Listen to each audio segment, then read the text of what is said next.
20 гасыр башында татарның кешелек күтәрелеше халкыбызны дөньяга танытты. Шул чорда барлыкка килгән милли матбугат, милли музыка сәнгате, милли театр татар халкын Европа милләтләре сафына күтәрде. Бу безнең халкыбыз турында юкка гына шул дәверне татар ренессансы дип атамадылар. Бигрәк тә шул чорда барлыкка килгән татар театры ул безнең милләтебезне тәрбияләүче дә, милләтебезнең гореф-гадәтләрен, телен саклаучы да булды.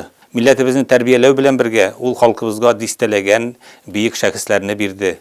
Аларның исемнәре татар тарихына алтын хәрефләр белән язылган.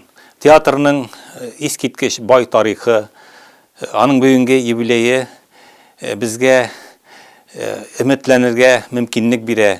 Ул киләчәктә дә шулай халкыбызның яклаучысы, телебезне, гореф-гадәтләребезне, милли рухыбызны саклаучы, дәвам иттерүче булыр.